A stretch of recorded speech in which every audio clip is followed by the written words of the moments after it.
Assalamu алейкум, урматтуу телекөрүүчүлөр. Сиздердин назарыңыздарда парламенттин күн тартибинде программасы башталды. Бүгүн биз эл өкүлдөрүнө Жогорку Кеңеш 2019 жыл ичинде кандай максаттарын ишке ашырды жана кандай пландарын ишке ашырды, вазыйпасын кандай аткарды деген суроо менен кайрылдык. Эми өткөн жылы мен айтам ушу Жогорку Кеңеш көп жакшы мыйзамдарды кабыл алды. Эми коомдо ар кандай пикирлер жаралып атат, бирок мен ойлойт элем, ушу өтүп кеткен жылы Жогорку Кеңеш бүт алдыга койгон максаттарды, пландаштырылган иш-чараларды толугу менен аткарды деп. Мына биз агрардык саясат, суу ресурстары, экология комитетинде көп мыйзамдарды Жогорку Кеңештин жыйынына алып чыктык. Бул ирригация маселеси боюнча, таза суу маселелери боюнча көп долбоорлорду эл аралык ратификациялап өткөздүк. Эми таза суу маселеси дагы мына айыл жеринде, Кыргызстанда өтө көбөйлүү маселе болуп эсептелет. Көп көчмө жыйындарды өткөрдүк. Жайыттар боюнча, жанагы ички суу каналдары боюнча, соопулар боюнча, жанагы саркындыларды тазалоо маселеси боюнча биздин комитет көчмө жыйындарды өткөрдү. Бул жерде Жогорку Кеңештин имаратында дагы жыйындар болду. Мен ойлойм, ушу колдон келишинче ушу маселелерди, мындай көңүлүү маселелерди чечип өкмөткө сунуштадык.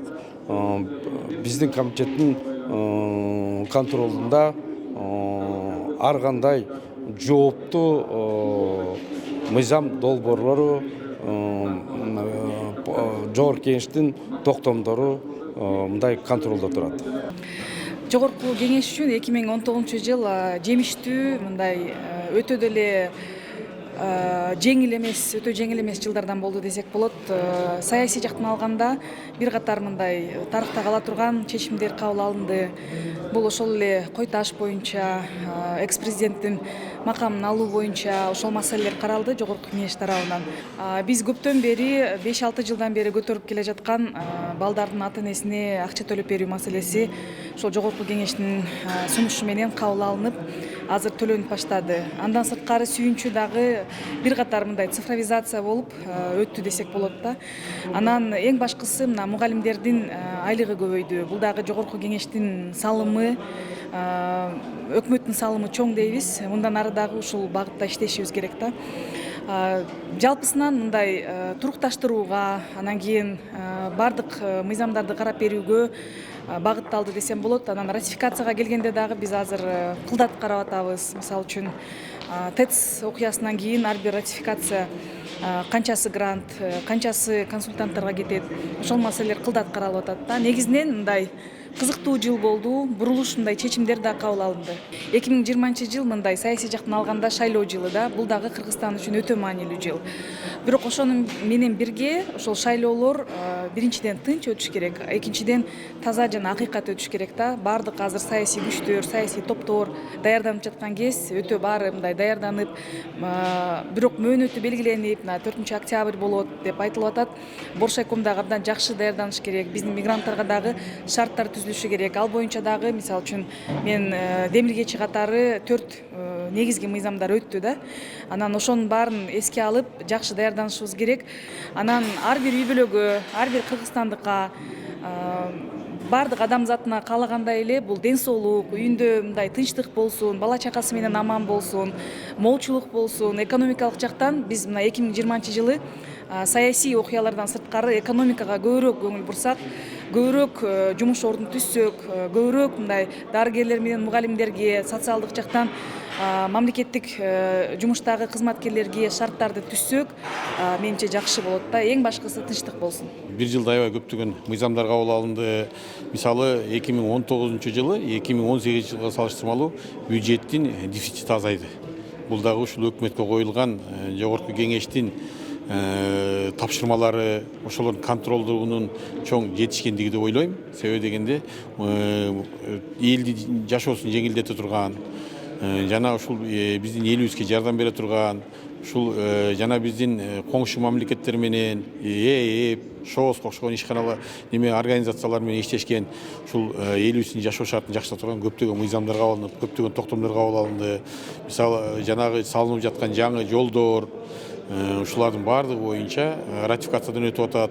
Ушулардын баардыгын карап жөн эле кабыл алып койбостон ошону контролдоп иш алып барып жатат. Жогорку кеңештин иши жакшы эле деп ойлойм. Биз мисалы экстренный жыйындар болуп калган убактар болуп атты. Эми негизги парламенттин иши ошол өкмөт алып келген же башка организациялар аркылуу келген мыйзамдарды кабыл алып, анан ошол мыйзамдардын аткарылышын контролдоо негизги жана бюджетти кабыл алып, бюджетти аткарылышын текшергенден башка ошол негизги иш ошол да. Ошол иштер негизинен жакшы эле иштер алып барды деп ойлойм. Урматтуу кыргызстандыктар, сиздерди келип калган жаңы жылыңыздар менен чын дилимден куттуктаймын. Ушул жаңы жыл биз үчүн, кыргыз эли үчүн, кыргыз мамлекети үчүн 2020 жыл жакшылыктын, токчулуктун, берекелүү жакшы жылдардын болушун каалайм. Мына 2019 жыл аяктап бартат. Ушул өткөн жылы жогорку кеңеш өзүнүн мындай иш пландарын кандай аткарды? Сиз кандай мындай сыпаттама бересиз?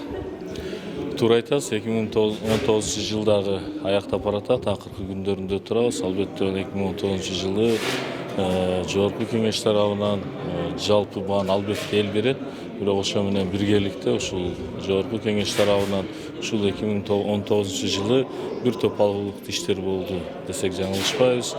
Ал эң негизгиси өзүңүздөр билесиздер, бул биздин 20 жылдагы кабыл алынган бюджеттер, макроэкономикалык көрсөткүчтөр, ошондой эле өкмөттүн аткарып аткан иштерин көзөмөлдөө, мыйзамдарды кабыл алуу, эң негизгиси мыйзамдарды кабыл алууда ошол мыйзамдардын аткарылышы негизинен бүгүнкү күндө өзүңүздөр баамдасаңыздар, негизинен ратификация, гранттык макулдашуулар, ушул ирригация, таза суу жана бюджетти колдоого келген бир топ акча каражаттар, ошондой эле айыл чарба багытындагы бир топ иш аракеттер. Ошо менен катар эле жогорку кеңеш ушул саясий өңүттө дагы бир топ иштерди өзүнө камтып аткарып келатат.